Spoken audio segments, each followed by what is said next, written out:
The Army Painter is my favorite hobby company in the entire world. My desk is literally full of Army Painter products, and it takes me from being an average painter to putting above tabletop standard models out into the tournament scene.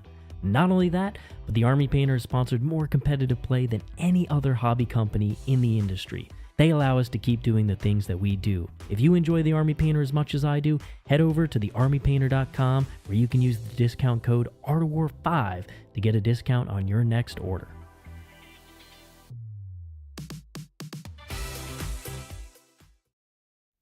What's going on, everybody? Welcome back to the Art of War. We got a super exciting one here today as we are going to talk about number one, the Aeldari and Guard Codexes, which are live and active. The Games Workshop app updated just yesterday, so there's been some changes to the balanced data slate, mostly like pulling out some of those older rulings that don't apply to the new codexes.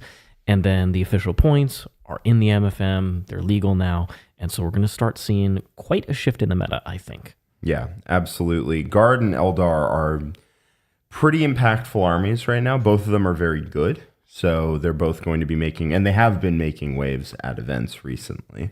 So we're gonna dive right in. Basically. Yeah, we're gonna analyze that. But second, Jack. Yeah. And even more important than the meta is this is my birthday stream. It is.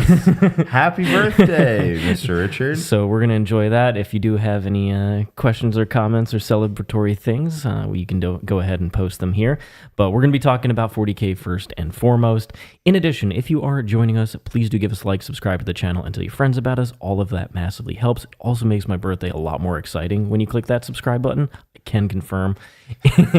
In addition, if you want to see more content from us, including awesome games, Jack and I just had a banger game of Necrons versus Grey Knights where we put a lot of effort into some post-game recaps with some sick editing. So if you want to check those out, head over to the War Room at thewarroom.vhx.tv. There's a 3-day free trial. In addition, not only do you get access to our awesome international Discord community, but starting this, I believe, end of next week is when our TTS League will be starting.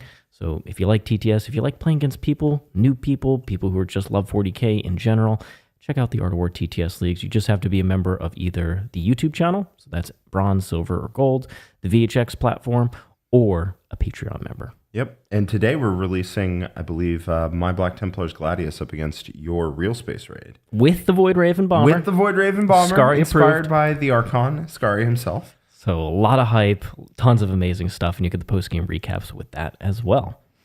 All right, Mr. Jack, without further ado, let's head over to our friend at Meta Monday. Is it JCMS? I believe so, yes. And so he did the recap of this past week, and for the very first time, Aeldari were legal in the tournament scene. And so these results have some Aeldari. It was, I believe, the second most represented faction in the game. That sounds at right. Around like 26 players, which it wasn't the biggest. There weren't any super majors, so expect when super majors happen to be quite a bit more. But there was a good representation for the first week. Eldar is popular, and it has 8 different detachments that are all varying levels of playable. So, and they also play in very different directions. So I can 100% believe that there's going to be a lot of Eldar players for a while. I think Eldar is going to be very well represented for basically forever. Forever. I mean, they've never had a bad codex. This is no exception. This might be the tamest codex they've had in the last, 10 years. It's tamer than the Index was. Oh yeah. The Index might be the most broken Eldar's ever been. Possible. Double Spear Yunari was literally, the old Yunari rules were crazy. That's true. There's a lot of options there. A lot of options. So if you're an Aeldari player, you're going to be eating good. So let's go ahead and go through some of the events here and look at some of the results. So the first and largest event of the weekend was in England at the Dark Sphere February 40K GT with 61 players. Winning the event was Bridgehead Guard. I believe this was pre-allowance of the Codex rules, which doesn't surprise me. Bridgehead is still very good without them. Well, apparently we have the player themselves in chat, so they can confirm whether they had the new rules or not. So, Gustavo, congratulations on winning. Amazing achievement. Fantastic result for you. Did you end up using the Guard Codex rules, or was that a little too soon for this event? Obviously, everything henceforth will be using them since the app updated, but wondering if your event used it. It was index. Okay. It was index. So they rerolled hits back then. Scions reroll hits. Now they reroll wounds. Now they reroll wounds. Just a little bit better when they hit on 2s. It's really good when you get +1 to wounds, reroll wounds. Also, Bridgehead gives them reroll 1s to hit. Yep. So I think every guard player would make that trade. They are worse on Overwatch because you're not 2s, full rerolls sustained on an Overwatch, but that's okay. I think they'll take that trade for just doing a lot more damage up front. Yeah, rerolling hits and wounds feels good, especially when you add +1 to hit and +1 wound and +1 shot. It's pretty solid. It's pretty solid. If you want to nerf the hell out of Bridgehead, personally, like one of those guys walking around killing all the invasive species, like the new moth or whatever. That's you're all the through new Philadelphia. Predator, Jack. Yeah, what you do is you take 3 squads of infiltrators. Well, that's the tech that we've seen in some of the UKTC events. Phobos Libby in an infiltrator team. You take a couple of those. Sure, your matchup spread gets worse into other things. Whatever, you're doing a public service. And then you just go around, you're like, you can deep strike and shoot nothing. And then on top of that, you run Desolation Marines where you can stand on a second level. So you can just blow up your opponent's mortar teams from afar. Innes at Nottingham was a true hater. Like he was the one true hater. And we approve. He took, what did he take? 2 Libby and Infiltrator packages and the Desolators. In Bloodless Angels too, so you could stand on the top of the building and shoot with +1 to wound oath, and then he hits the 15-man units with jump pack intercessors with like 20 attacks. Gustavo says his hardest game was indeed against a Bloodless Angels with Phobos Libby and Infiltrators. That makes sense. Which is not surprising. That tech is amazing in the matchup. The other thing that Bridgehead doesn't like a bit, and Innes actually played NAS on this mission, is missions where your primary on your home objective is worth 0. I believe they played on Burden of Trust, and all of a sudden, you actually don't get that kind of nice lead into the late game. Guard usually has the resource edge over the course of the game, and that really starts ending up paying dividends on turn 4 and 5. But if you're not racking up the points because you are getting your expansion contested every turn, and your home isn't worth much, you just kind of fall behind. Yeah, there are also ways to play around that unit, for sure. One of the cleanest is just to rapid ingress 12 inches away and then just walk up and shoot them. You don't have +1 to wound, but they're Marines, you're wounding on 2s. You get plasma, you're fine. You can make it work. But they definitely hate that. And if you take multiple of those packages, I promise you they're not going to be happy when they open their pairing. And that's all one can hope for, really. Well, heading into the new meta for Guard, we're very likely to see some Bridgehead lists swap out the tank commanders if they were running them for Rogel Dorn tank commanders. That's going to be a pretty obvious swap. And in addition, I think we're going to start to see a lot of 10-man engineer units in Tauroxes that just come up and dump a bunch of mortals. Free grenade on top of the remote mine. So 2 things. 1, yes, I agree. Tank commanders are going to start cultivating mass and upgrade to Rogel Dorns. But 2, I don't think they're going to take the 10-mans. And you know why I don't think you're going to take the 10-mans? It's because you can do a disgusting combo, which is a Taurox with 5 Krieg engineers, because you can do that. Yeah, you can put a 5-man. You can take a 5-man. 70 points. It's very expensive, but whatever.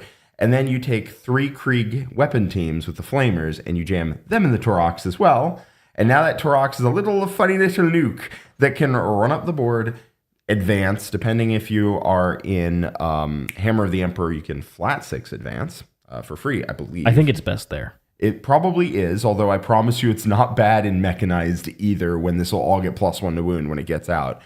And then you advance it forward, maybe through walls and models if you're in Hammer, who can say? And then you get them out, you throw the free grenade, you hit them with the funny mortals, you hit them with the flamer and the hand flamer off the engineers, and then the super Krieg mega flamers go, that infantry unit doesn't exist. And then they're staring at your opponent's whole army, so if they move, it's like, that other infantry unit doesn't exist. And also, did you kill me?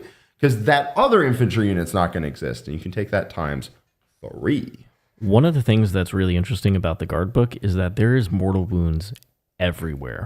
All over. You have Kasserkin, you've got the engineer squads, you've got obviously a variety of ways to do grenades. You, on top of that, have... what's the other one that they have? What's that? There's one other mortal wound tech choice that I have that I'm forgetting, but they have another one. They have free grenades. They have the engineer's mine. They have the Kasserkin mine. And then they have the Cyclops demolition vehicle. Okay, that was the one. Yeah. That's not always taken, but it is still legal. I don't know why that one stayed. Games Workshop have just a ton of Cyclops demolition vehicles hanging around. Yeah. Now, the thing I don't like about the engineers is that they are incredibly feast or famine. If your opponent rocks up to your vehicles with 3 units of Krieg engineers and hits the 3 up every time, you're deceased. And if they don't, they're going to be sad. But they're not going to be like that sad. They're going to be like this sad. And then they shoot you with a Rogeldoran tank commander. And then you're sad. Big sad. It's big sad. Moving on to some of the other placings here. Space Marines still performing well. They were the other undefeated with army. Gladius Task Force. I assume this was Ultramarines, but it could have been other Gladius variants. Orcs end up getting a top 3 here with Warhorde, not Tactical Brigade, but that also doesn't surprise me. I know, Jack, you typically prefer the Warhorde style. Yeah, Tactical's good. Like, don't get me wrong, it's good, but I still just love the stuff that Warhorde gives you. Warhorde's nasty, man. Like, it is just nasty. It's like World Eaters, where it has the perfect suite of rules for a melee army to make a melee game plan happen. And then your opponent's got to figure that out, man. Like, they've got to deal with that. And they might not. Then they we might had not like it. Deathwatch Black Spear, also up there. I think we're all on the same page here. Deathwatch, one of the best armies in the game. Not played very heavily. And typically Marine players have done more towards Ultramarines than Deathwatch, because Deathwatch has a lot of unique, weird units. But very strong faction. Aeldari with a placing here, 4-1 with Seer Council. Seer Council, yeah. I personally don't think Seer Council is the most powerful way to play the Codex, but you certainly can do well with it, I think. Which is sad, because that's your favorite. Dude, I love the Seer Council. That's how I started playing Eldar, was I played Seer Council back in 8th edition, where you had the little funny guys running around with -4 to hit. Anyway, where was I? What was I talking about?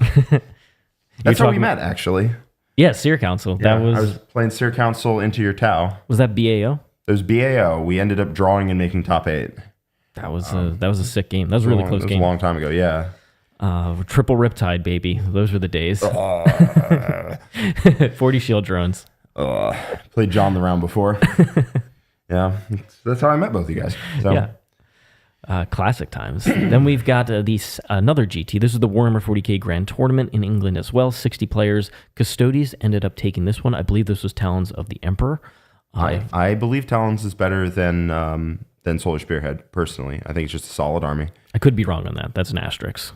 Yeah. But I think I read it was Talons. Especially in UKTC terrain, the Caladius are vile. I mean, Caladius should be in every single Custodes list, because they would be in almost every single 40k list where they allowed. They are like the epitome of the perfect battle tank. T11's amazing, 2-up save. They've got twin linked, hit on 2s. Wounds, very long range, 48-inch range, hitting on 2s, re-rolling to wound, D6 plus 2 damage. Like, it's just a nasty, nasty tank. Lethals. Lethal hits as well, for whatever that's necessary, but sometimes it is. And yeah, just a gnarly tank, and you get these very long lines of sight. And the army doesn't really work without it, because you need to keep people off your back, and people don't really want to walk out into Caladius tapping them. But it's a shield. It was Shield Host. Well, Shield Host and Talons basically run very similarly, I think. I do not know what exactly his list was, because if he's running something off the standard beaten path, then that's a whole different thing. Then Grey Knights here with 5-0. Great to see the Grey Knights doing well. Warpbane opens up a really interesting playstyle for the Grey Knights that is dramatically more efficient combat-wise than you would assume. Yeah. And the game that is releasing today, or released on Tuesday, actually shows that. I got to kill Wraiths in combat with Grey Knights. That doesn't usually happen. Death Guard popping up again. If we head on down to the 40k Okeanos Rising GT. In Norway. 49 players here. Custodes with the Solar Spearhead. Both of the undefeateds had Solar Spearhead, so a lot of Contemptor Dreadnoughts, a lot of Telemons doing the nasty work, and those Caladius tanks. I like to imagine that this is one player just Bobby Fishering between two tables. It is. It You is a could pretty. do that with that army. It is quick enough to play it. Then heading over to the Warzone Wellington in New Zealand. It's nice that we're getting to see a lot of events from all over different parts of the world. Imperial Agents. This is the one that I really wanted. Imperialis Fleet, no surprise. It is by far the best detachment. It actually has tricks, and you can put a lot of annoying to kill bodies out on the table. But gets a 5-0 here, beating out some very good meta armies like Stormland Space Marines, Deathwatch Black Spear, Dark Angel Stormlands. That shield host list apparently was 3 units of 2 bikes with 3 shield captains, Draxus plus guard, Blade Champions with Warden 9 Venatori, and 2x3 LRs. Well done. That list is not one I would have expected to do well, so well done with that. Still got to outplay people. But You always do. Imperial Agents, they get their 5-0. I think their win rate was still really low because there were only 3 players and the other 2 didn't do nearly as well. But it is possible to win with Imperial Agents. It is very, very hard, and there are some very tough matchups, but it's really cool to see somebody doing so well with them. Yeah, absolutely. I think the army's it's just let down by the fact it doesn't have unit diversity. If it had units to do all the different roles, it'd be a perfectly viable army. It just has struggles with anti-tank, like killing durable things. Quite badly. It went to Canis Rex for a while for that. I don't think they took Rex. I don't think they took Canis. I probably wouldn't either. See so many points in one spot on the board. Yeah, and people can just kill him. I much prefer the Immolators plus Helver in combo. That is a pretty solid combo. Moving on to the Forgefire Winter Open. That is in Illinois. Guard Bridgehead 5-0 again. So another 5-0 for Bridgehead. They're really starting to show their strength. For a while in the first couple weeks of January, there weren't too many top placings with Bridgehead. We kept looking at super majors and being like, oh, there was one Bridgehead or there were none. And now we're finally starting to see. I think there was probably a bit of hobby lag and also just kind of getting back into playing 40K, that lull that happens late December, early January with the holidays. More and more players are coming out to play. Yeah, I'm not seeing a lot of Eldar on this, to be honest with you. Look at this. There's no Eldar there. Mm-hmm. If you scroll up, there's no Eldar at that one. It was the Seer Council. There was an aspect in 4-1 over here. There's no Eldar here. There's going to be a couple more at the bottom, and then we'll see one other event that isn't represented here that had a good amount. So apparently, the Imperial Agents list was 40 Navy Breachers, 10-man Deathwatch kill team, characters, transports, and 33 Subductors. I can't forget the Puppo. You don't forget the Puppo. That's a very similar list to what Charlie, guy who plays Agents near us, is playing as well. We actually had him on the channel once. He plays list on stream. Yep, into Eldar. In fact. Into Eldar. That was into older old Eldar, but Eldar. Then we have Down Under 40K Dawnbringer GT in Australia. This one was won by Stormland Space Wolf, so still alive and kicking here. Star Shatter gets a placing at 4-1, and then we have another Aeldari player, or 2 Aeldari players here with Warhost at 4-1. Yeah.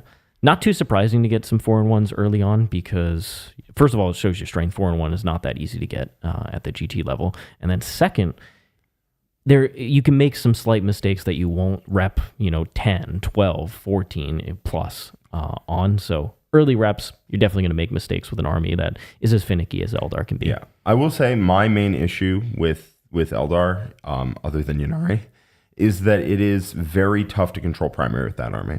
It is legitimately, a lot of the time you will, by the end of the game, table your opponent because they were just feeding you their army. And you just look at the points and you're like, oh, you scored 10s every turn. I scored 5s every turn. It's like, I lose. But I did kill you. You are dead, but I did lose. And you kind of saw that in the early Aeldari games that, have happened across the different content creators. Early on, there were a lot of games that looked a lot like a Star Shatter Necron game where the damage is devastating and your opponent's pretty much tabled by the end, but the scoreboard, you just couldn't come back on that final turn. Yeah. You're just too far behind on points. I do agree that people are massively sleeping on Ynnari right now, and I think Ynnari takes the army from one of a pretty bad primary scoring army. Legitimately, it's not good at holding primary, to an army that is very good at holding primary and very resilient at it. So I think the Ynnari will fix a lot of those problems, but if people aren't playing it, then I think you're going to see a lot of the 4-1s, a lot of the X1s as the top. Which we're definitely seeing. I mean, we'll see good players do well with it. Don't get me wrong. I'm not saying it's awful or whatever, but I don't think it's going to be like Bridgehead with Eldar. But that's my personal take. You think Bridgehead is stronger than Ynnari? No, I think Ynnari is stronger than Bridgehead. I think Bridgehead is stronger than the rest of the detachments in Eldar. Okay. That's how you'd rank them? That's how I'd rank them, yeah. I think Ynnari is the best army in the game, personally. We got to get that Ynnari versus Bridgehead game going. Yes. Yes. Oh, you deep struck 9 inches away and shot me. How funny. How weird. Anyway, I'm going to put more dudes on the objective and kill your unit. Back to you. Actually, sorry. I'm going to sticky the objective, and I'm going to go over here, and I'm going to get my 15, even though I was only on one objective at the end of your shooting phase. Moving at the end of the shooting phase is strong. It's good. Especially with fight first units. No, it's good. It's real good. We got Red Dragon 40K GT in Ottawa, Canada, with a Space Marine Gladius Task Force of 5-1. So another great result for the Gladius Marines. 5-0. 5-0, yes. 5-0, Did I say 4-0? You said 5-1. 5-1. Yeah. 5-0. Club Champs 2025, Kingston, Canada. Death Guard, a Flyblown list, which is quite interesting. We've seen out of the Death Guard list performing well in the above events, mostly Plague Company. This one being Flyblown is pretty interesting. Yeah, Flyblown, I think, is also a little bit slept Such a on. weird word to say. Flyblown host. Yeah, they just gives the whole army scout and stealth. I mean, what's the harm there? You still think it's spam mostly Terminators in this one? That's what I would do. Yep. Oh, is that Jeremy? It was Jeremy from StatCheck. Ah, Jeremy. Excellent job, Jeremy. That's super cool. Yeah, I think Flyblown, you just take... Personally, the build I would take is just 48 Terminators. Right? Literally the max you possibly can. You just start on the line with stealth, and you pretend you're a stinky AdMech. And just, what are they going to do? A lot of shooting armies shooting at that are going to have awful times. Because your stealth across the whole army, you're -1. So you're -1 to hit, you can be -1 to wound. A lot of your armies are just flat. A lot of units are flat -1 to wound. You can be a lone op 18, and you just go. And that sounds miserable for a lot of armies. Now, your matchup spread is going to look real wonky. But still, who kills 50 Nurgle Terminators in a game with stealth? I don't know. Not too many armies. A lot of armies have gone for high quality weapons instead of volume of 2 and 3 damage weapons. Yeah, and good point also that they have a 6-inch pile and consolidate. So if they get a charge at some point, then you just have 10 Terminators on your home objective, just vibing there. So it's pretty decent. It's pretty decent. Rounding out the last couple events is the Brighton 40K GT in England, with Aeldari getting a 5-0 with the host detachment. Warhost, I assume? I assume that's Warhost. And then we have the February GT in Warhammer in Wyoming. Wyoming, I assume. Larimini? And then Chaos Demons, a Legion of Excess, so the Slanesh Demons with a 5-0 here to round out the events, which is not too surprising. We've seen them do extremely well at the Super Major level. There's still a good amount of GTs, but they were one of the highest win rate detachments in the entire game for the entire month and a half, 2 months of post-Gratmas. Yeah, absolutely. All right, so let's take a pause here, answer some of the super chats, and then we'll go on to an event in Poland that actually did have some top placing Aeldari. Yeah, although, spoiler alert, it's Duda. It's Duda. Okay. We've got Artorias Big. Thanks so much for joining at the War Room Bronze, and Sack as well joining at the War Room Bronze. Thank you both. Hope you have an excellent time joining in. Make sure you sync your Discord account with your YouTube account so you get access to our Discord community, and use the Get Rolls channel to choose your faction channels. Then we have Jonathan Haynes with a 2 Canadian super chat. Thank you so much, Jonathan. Good morning, Jack and Siegs. Good morning to you, Jonathan. Good morning. Hope you're having an excellent morning. Scott Nagao with a $5 super chat. Jack Snack Fund. Ynnari is just crazy. Makes Death Guard sad. Maybe Death Guard will get a cracked detachment 2 on Codex release. Listen, they might get a stinky one, that's Scott, for sure. If you want to beat Ynnari, here's what you do. You take Flyblown Host with 48 Nurgle Terminators. They do not kill that. And it's all over objectives. So it's all over objectives. Cool. Stinking up the joint. You want a blood surge into that? No. Yeah. Well, what you do for early games, you just pretend you don't have guns unless it's your opponent's turn and you're overwatching them. And you just go to objectives and then just flip them off while you're there, basically. That list would actually be very bad for Ynnari. Ynnari is I think is the best army in the game, but also is a really weird matchup spread where sometimes they can just lose to things. It doesn't really like armies that are really durable on the objectives. and like blocking the objectives. It does not love durable infantry specifically because it can kill monsters and vehicles very well with fire dragons. Yeah. But it does not love big durable infantry models glomming the objectives, applying pressure, and not shooting things to death, generally. So World Eaters is actually not a great matchup if both players know what they're doing. Same thing with, I assume, Flyblown Host. Bile can be rough, too, unless you play it 100% right.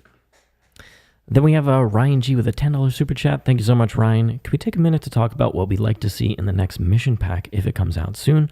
I'd like 0 OC units to get more of a purpose. I'm assuming Jack wants Dawn of War to stay. Yeah, sarcasm, because Dawn of War can burn in a fire, as far as I'm concerned. Listen, if Dawn of War has no haters, then I am dead. Like, it's such a dumb map.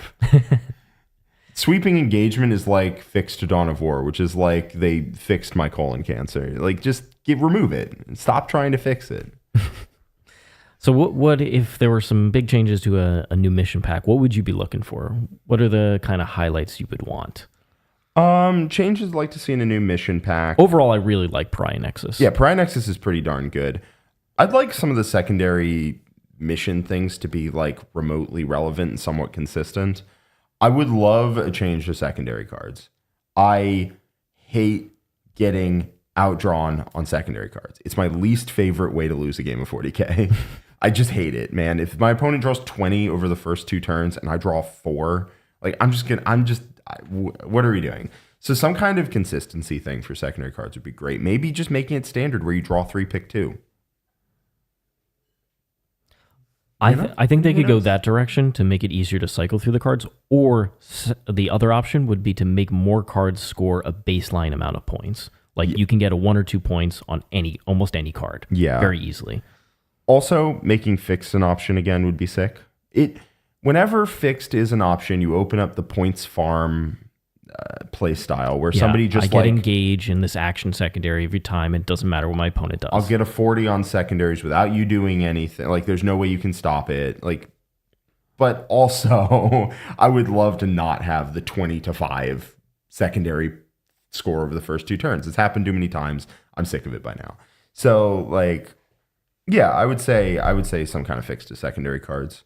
Either make them more consistent or make fixed better, or both, or both. I would like to see supply drop have the center objective always be I think it's the alpha, the last one. Whatever the last one. Whatever the last objective to be removed should always be the center. Yeah, I will say that them having supply drop on Hammer and Anvil at least is a lot nicer, because it means... Then Search and Destroy? Search and Destroy also isn't, like, it's not great. It's not ideal. It's not great. No, but Hammer and Anvil means that they're at least truly equidistant from both armies. Yes. Which is nice, as opposed to, oh, sure, this one that's right above your deployment zone, that's the one that's staying, huh? It's the one I'm just going to sit on all game. Yeah. So. I think that mission needs a tweak. In terms of the other missions, I think a lot of the mission rules are pretty useless. And I would like to see a change to have more active, engaging ones. Honestly, I think the battle line ones should just be more common. Yeah, frankly. Yeah, the battle line ones are impactful. Push that battle line matters. Make banners and similar effects standard.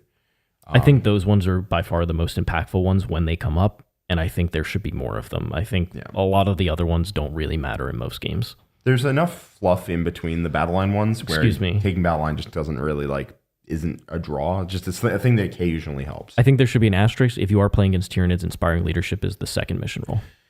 Yeah, but only added if Tyranids. Just kidding. They get Tyrannid players. But sure. All right. Then we got Raptor Jack, $5 super chat. Thank you so much, Raptor. What detachment for Raptors? No heroes, mostly ranged. Worth using a Brutalis as a countercharge distraction piece. Gravis Captain with the bolt rifle. So, in fact, there was I guess not Raptors technically, it was, the Raven Guard. There was a Raven Guard list that kind of plays like Raptors that performed really well. But I think if you're talking about Brutalis Dreadnoughts and the Gravis Captain, you could look at a Stormlance detachment. The Brutalis fits really nicely inside a Storm Raven, and in that detachment, you can get access to the -1 to hit, -1 to wound strat on it. And that would be a nice speed detachment, advance and charge, fall back and charge when you need it. Quite strong. Yep, Gladius is always good. Gladius is always good for every scenario. But you could also play the what's the Raven Guard detachment called? Oh, the Raven Guard is the Vanguard Spearhead. Vanguard Spearhead. So you could also play that there. That would also work. JPI are very good if you go for a Shrike. I know that's not Raptors specifically. You're saying no heroes, but that's something that's kind of like that. You could just make him a Shrike in your army. You just pretend he's just some dude, right? He's not Shrike. He's not Kevin. But OC2 JPI are very good. Yeah, they move quick and have a lot of OC, so it's neat if you decide you want to do that. But if Brutalis is the thing you want, since it's this other unit you specifically mentioned, I would lean towards the Stormlance. And John's been running an Ultramarine Stormlance to great effect. You could definitely do a different variant of it outside of Ultramarines and still get a lot of value. Yeah. Then we have Pacific Storm joining at the Warhammer Gold. Thank you so much for joining at the Warhammer Gold. We really appreciate your support. Make sure that you sync your Discord account to your YouTube account to get access to our Discord community. Then we have Ryan G, $5 super chat. Thank you so much, Ryan. Titan Games and Hobbies, 24-person RTT over the weekend. Had about 5 Aeldari lists present. Also, the Roost or Roast of John? The Roost. That's where he the Roost. Yeah. Yes, his home base. The Apex organism. He's also the Apex Chatman, super chatter, and donor of gifted subs. He is amazing. John McCardell, if you're watching, I hope you're having an excellent time. Thank you so much, Ryan. And then we have Cloud MV, €5 super chat. Thank you so much. Thanks for the great content. Love what you do. Keep up the good work. Who will take over Emperor's Children at the launch? I see you, Jack. It's not going to be me. It's going to be John. He is very excited for the army. He's talked about trying to play Emperor's Children for like the last 4 years, I would say. Yeah, he's a Slaanesh fellow. He loves Slaanesh demons. He loves Emperor's Children. I'm more Khorne. I'm more Khornate. So and Tzeentch. I like Khorne and Tzeentch. So Thousand Sons, World Eaters, you'll be seeing me. So I like Khorne and Tzeentch. He loves Slaanesh. Nobody in the house loves Nurgle, but I guess Nick plays it. We got Miles E, Morning Jack and Richard. How many Desolation Marines do I need to take out of storage now? So they specifically work, in my opinion, on ruins where you can stand on the second level and benefit from plunging fire. Yeah, I think if you don't have plunging fire, I think that they're not that worth it. They're still flying into Eldar. They're all right. But the problem is Eldar has 3-up armor save, right? You're going to shoot them. You're going to hand them, what is it? Okay, it's 15 shots out of the unit, hitting on 4s, full reroll. So let's call that 12 hits. Then wounding on 2s if you oath. So that's 10. You kill 2 and wound the Exarch. And then you have to shoot them with the Vanguard, the thump cannon in order to maybe pick up the unit. Maybe they'll still, they'll get 4-ups against X. You ignore cover if you stand still. But I don't know, man. I think I would follow along with what Innis was doing, which was when he was on UKTC terrain and could plunging fire, and they were AP1 and AP2 on the Vanguard. Then he took Desolation Marines, and when he was not and couldn't, he did not take Desolation Marines. Yeah, so I would probably lean towards that. 200 points is a lot for that, but if you're playing more of an MSU variant of Space Marines like he was, you do have enough stuff that it's okay to spend a premium on them. But I think if you're playing a very elite Space Marine list, it's too much of a luxury. Yeah.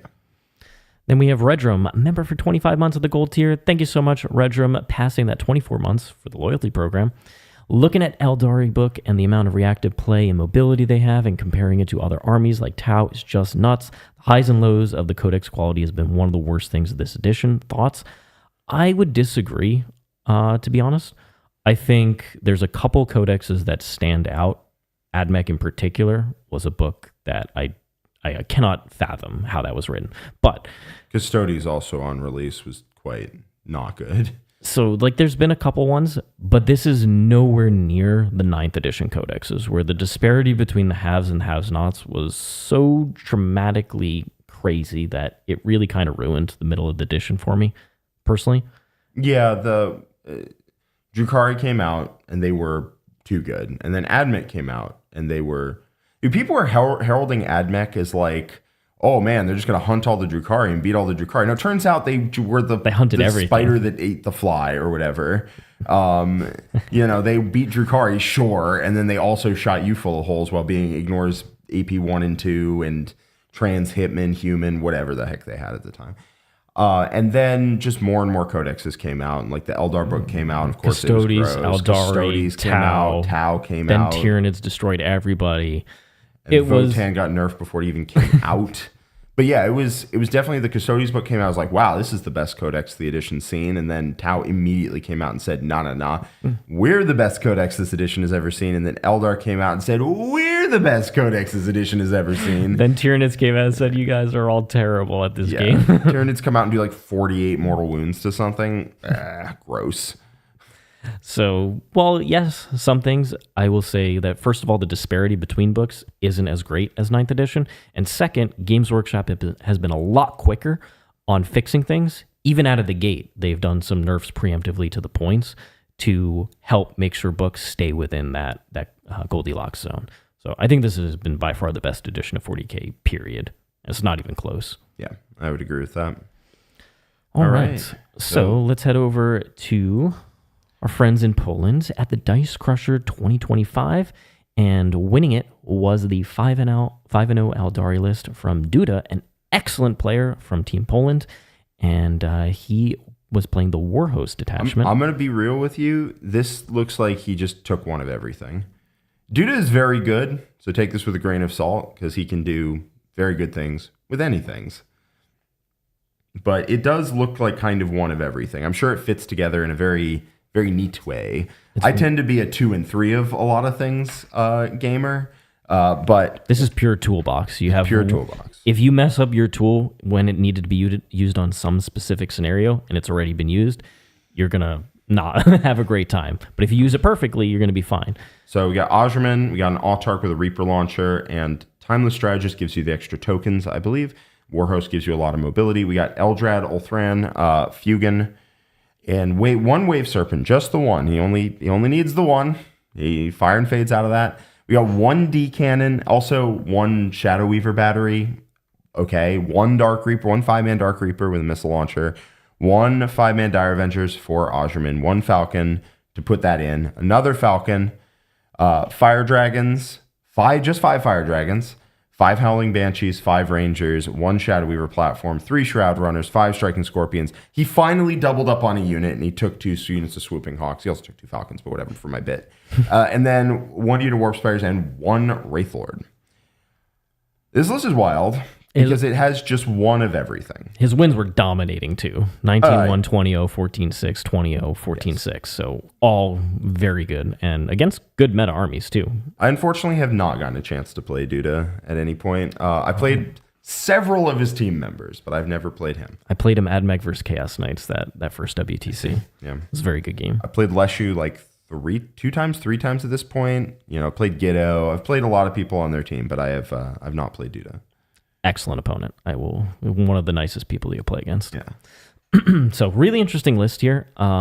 Basically a toolbox Warhost list. He can't really mess up with any of the specific units that he needs, and he doesn't have redundancy in most of them. So I think this is just you are finding ways to outplay your opponent, and you have very specific tools for all the different scenarios that could come up. Yeah.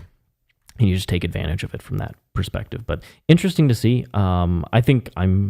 I feel like Ozherman is going to be the top Phoenix Lord if you run one. And then I quite like Fuegan because the stand back up is really useful. But I see a lot of lists just going for more Fire Dragons instead. Yeah. Q and I are of the opinion that if you take one, you probably take Jane Czar in a unit of Howling Banshees. You think she's the number one? That's our pick for the number one. Ozherman, Fugan, Lycus are all just like too much, right? You just don't like... Our opinion, right, is you just don't need them. It's just not necessary, and just take more units instead. Like Fugan is 120 points. 5 Fire Dragons is 100. So if you're going to take Fugan, personally, I would say take 5 more Fire Dragons. There are a couple of reasons he could have taken Fugan. One, he might think he's the optimal choice. Totally reasonable of an argument to have. I personally disagree, but it's not like he's bad or anything. 2, he may have just wanted to play the new model. The new model is sick. I don't know. But I do know he can absolutely make anything work. And it's not like Fugin's going to make your list bad by having him in there. There's no way that's the case. So Osherman also is really, really good if your opponent has 3 wound infantry. And like, fine otherwise, generally. But like, insane. If your opponent has Death Shroud Terminators, no, they don't. They're all gone. Which is a neat trick, for sure. I don't know. This is cool. He definitely had to have outplayed people with this because the list does not. You don't play worse than your opponent with this list and win. That's not how that goes. Let's look at the second placing Aeldari list here, which I believe was the Aspect Host. Yes, Aspect Host. All right. We got Osherman, Fugin, and Lycus. Got an Autarch with a Reaper launcher, and that's going to go into Squad of Dark Reapers. I'm more than confident. So you get real ones to hit and wound with Mantle of Wisdom. 2 Wave Serpents, 1 10-man Dark Reaper, 5 Dire Avengers for Osherman, a Falcon, 10 Fire Dragons for Fugin. And this guy hated Knights. Just absolutely hates them. 5 Howling Banshees, 5 Rangers, 3 Shining Spears, 3 more Shining Spears. I guess this is the only time they get rerolls to hit or wound or anything, so fair enough. 5 Striking Scorpions, 1 Solo Warlock Skyrunner, pretty good unit. And then 2 Warp Spiders. I think Warp Spiders are really good right now, especially if a lot of people are going to be playing Eldar. I imagine in teams especially, because I'm gearing up for 8 TC where I am playing Ynnari. I know that there's going to be a lot of Eldar out there, and Warp Spiders definitely help, especially in Aspect Hosts where they reroll ones to wound. They just become this hyper-efficient menace, especially things like Bridgehead. You just paste a unit off the board with that. It's good. It's good. Does a lot of damage. That list does a ton of damage. I think we're definitely seeing across all these different events that Warhost and Aspect are by far the most popular ways to play Aeldari right now in the early days. I feel like, I'm the prophet of the coming Ynnari, and nobody's listening. I'm like, guys, Ynnari's broken. Play Ynnari if you want to play, Eldar. And then somebody's like, I don't know, man. I just like Aspect Host. I'm like, I don't think you understand what I'm saying. I mean, all those new Aspects got brand new models, and they look amazing. They do look amazing. I know Vic is doing very well with Aspect Host right now. Or I know he's on Aspect Host. I assume he is doing pretty well. So there's a lot of different builds you can do, for sure. We've got Christian Labanowitz. Thanks so much for your $5 super chat. Went heavy into Fire Dragons, 20 of them, and Swooping Hawks, 15 in an aspect list. How many games would you two say it will take to be comfortable with a list? That's interesting. I think that will depend partially on how comfortable you are playing 40K in general, like how experienced you are as a player. Yeah, 40K tends to translate army to army. If you just play good 40K, I mean, I hop armies constantly, and it's because you just have a good foundation of 40K, it carries on. So for you, Jack, let's say that right now, you had never played Ynnari before, Codex comes out, you've switched onto Ynnari. How many reps has it taken for you to be like, okay, this is not only the best army of the game, but I'm playing it at that level? I think I've played like 8, something like that, 8 or 10. So sub around 10. Yeah, and largely it's just because it's a fun army to play. It's fun, man. You get to move a lot, and then you get to do some gnarly stuff. Yeah, I'd probably say that. I generally get a lot of the idea behind how a list functions by like deep diving the Codex, figuring out a new build, and then putting that into practice. I generally like to get a game or 2 before I go to an event with an army. If I have fun with it, I'll get more. It's not that hard to, the Blood Angel list that I took to LVO, I played like 20, 30 games before I went to LVO, something like that. Yeah. Just because that list was fun.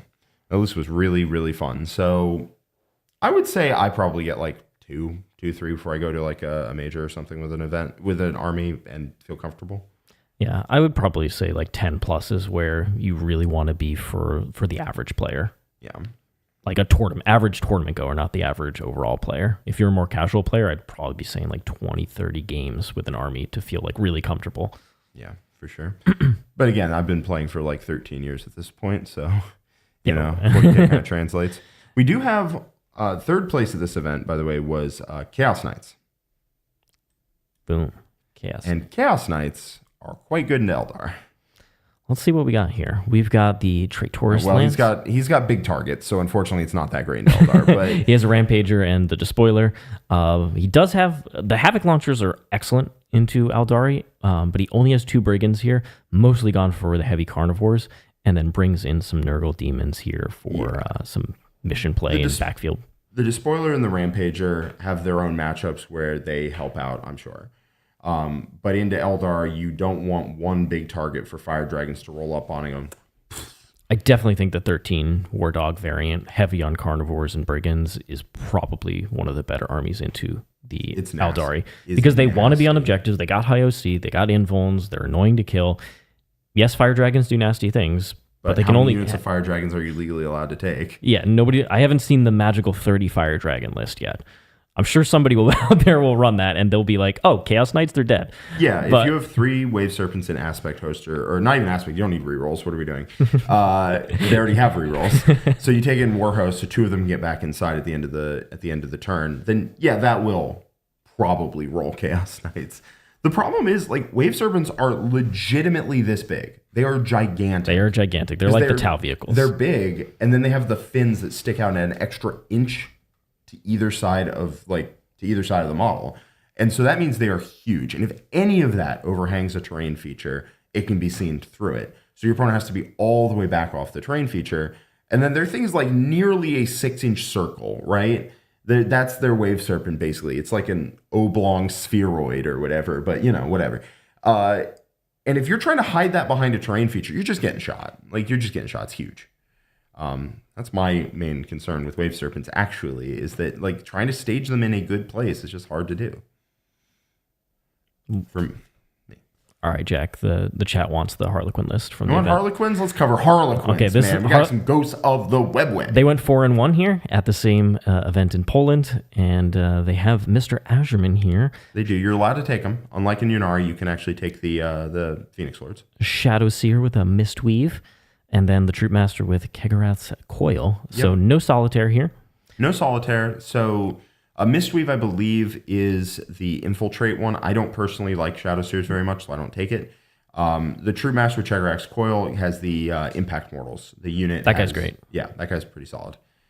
We got 10 Storm Guardians, big unit troops. We got 11 troops? 11 troops. Yeah, it's 205, I think, for 12. And then 5 troops, and then another 11 troops, and then 5 troops, and then 5 troops.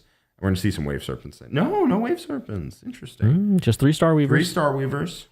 5 Dire Avengers. A Falcon. I assume that is for Azurman. Whoa. What? The magical 30 Swooping Hawks? Did you expect that? That's a lot of mortal wounds, I believe is what the chat wanted me to say. Yeah, this list dumps mortal wounds on you and is made of paper.